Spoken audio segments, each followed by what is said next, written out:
In this video, we're going to cover the power of our new catalog result set. I'm going to explain the layout of the catalog results as well as all of the sorting and filtering options so you can make it much faster to find the parts you're looking for. So we're going to go ahead and use Smart Search to find some parts for this vehicle. So we're going to do a '03 Impala, and we'll look for an oxygen sensor. And so I'm going to go ahead and look for that.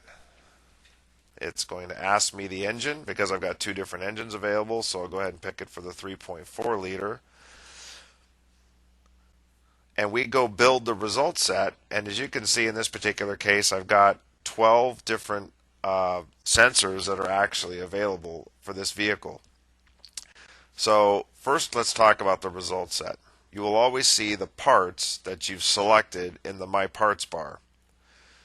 Finally, below that, you can actually see the results themselves. These results are typically in the best matched order coming back, which is the order in which the supplier has ordered them in his catalog. But you can actually change the sort order. You can sort them by best match, which is what the supplier is set them to. But you can sort them by brand A to Z, and it'll actually resort the list in this case. So I can see, AC Delco's first, then followed by Denso, so in alphabetical order. Obviously, you can do it Z to A. I could do part type A to Z. So if I had multiple types of parts on the screen, like a brake caliper and a brake rotor, it would sort all the calipers before the rotors. I can also do the brand price low to high. So if I do this, it'll actually sort the brands, but it will sort within a brand lowest to highest. So here's a $66 oxygen sensor from Delco, then a 78, then an AC Delco Professional at 93 and 99, and then Denso ranging from 52 to 68.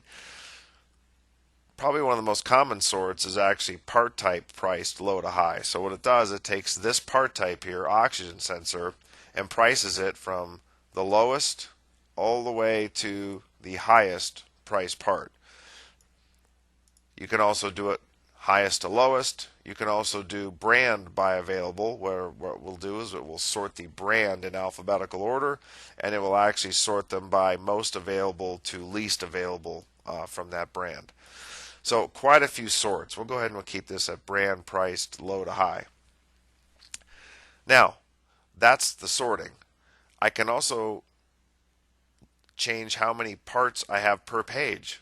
So if I have a large result set, I'm only seeing maybe 25 or 50 on a page, I can actually change it to see more. Just be clear that your internet speed depends on that. If you have a slow internet connection, you may be better off running at 25 or 50 parts per screen. It may take your computer too long to load 100 or 200 if you have a slow internet connection. Finally, you can do things like hide the price in case you have a customer looking over your shoulder or you want to show him some options. You can hide your price on there so he only sees the retail price. And finally, you can customize this view. If you like sorting by brand and you want to see 100 per page, you can actually apply these changes and save that as your default view. Now, in addition to the sorting and filtering, or excuse me, the sorting, we've got filtering on the left-hand nav here. So if you notice, I've got 12 parts. Well, if I actually only want to see those parts that are in stock, I can click the checkbox and notice it's now only showing me those that have at least one in stock. Well, a great example of using that filter would be if I want spark plugs, and I know that this is a V6, I may actually want to see spark plugs where there are a minimum of 6 in stock. So I can actually look up all the spark plugs, which are 27 available, but I only want those where there are 6 of it in stock. And if I check this filter now I can see that there's only 20 in stock, spark plugs in stock that have at least 6 available. So that's another great way to use that filter. Now I'm going to go ahead back to that oxygen sensor example, and we will look that up.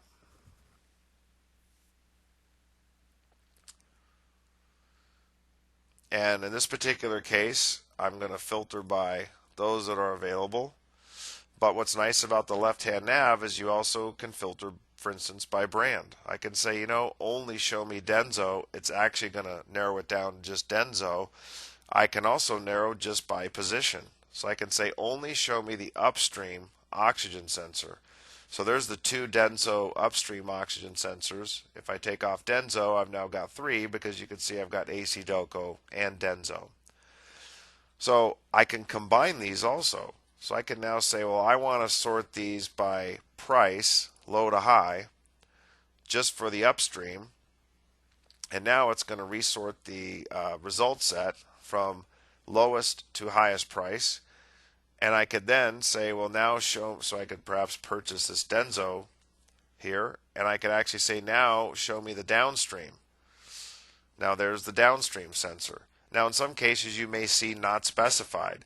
There are some manufacturers who may not in fact put in a position in the right field, so you can always choose not specified, meaning you can then read the footnote from that manufacturer. So in this case I've chosen downstream and not specified, and I see the three that are in stock that I can purchase. Also on this result set, you'll see that not only in addition to this upper section, which is really the sorting and managing the view, and down the left here you've got your filters, which is how you filter the view, there's quite a bit of content inside the listing itself. So you'll see that for each part, when available, we will show you the photos. So you can see in this case we show you a thumbnail, and if you mouse over it, it gets larger. We show you the brand name, the part type, and the position's always in blue. So you'll always be able to see the three critical pieces about this part, and then including the part number. Further down in the display, you'll see the item specifics. This is extra detail that the manufacturer provides. You may think of this as footnotes. These are typically the manufacturer's footnotes. We also give you the per vehicle quantity, the year ranges that part fits. We repeat the position because some manufacturers may actually display it differently in this section, and also a continuation of further details or further fitment notes for that particular part. If I want to see all three images for this part, and it says there's three, I simply click on the image, and you'll see it gives me a scrollable list of pictures I can go through to look at all three, cycling through them. In this case, I might want to look at the plug, and I can actually zoom in on this if I wish. I can actually make it full screen also. If I want to see extra information about this part, I can actually choose to see the Smart Page. And the Smart Page comes up and not only shows me the pictures I just saw, but actually gives detailed information from the manufacturer. So I can see things like the product description, features and benefits, warranty information, product specifications, troubleshooting, maintenance. This happens to be how ACES provides it. Some manufacturers don't provide all of that information. So perhaps a manufacturer like Denso on their Smart Page, you may see things like the photos, but you also may see very short amount of information on product description, but we also have some product specifics. But there are also additional pieces of information such as interchange and manufacturer links. The interchange will show you either aftermarket or OE interchanges that it may interchange to. And manufacturer links, if you click on them, you can go straight to the Denso catalog right here in the browser, and it'll take you to their online parts catalog so you can confirm some information. Or you can go to their web page. In addition to the Smart Page, you can actually filter the result set. Instead of showing this detailed view, you can actually go to a list view. So list view actually compresses it, which will give you more parts on the screen. If you're in the list view, you can actually expand each one, and it'll actually give you the expanded view. So if I continue in gallery view, you can also see those same manufacturer links I just showed, like the Denso catalog and their homepage, are also displayed here. You can also see any alternate parts that may be available from your supplier.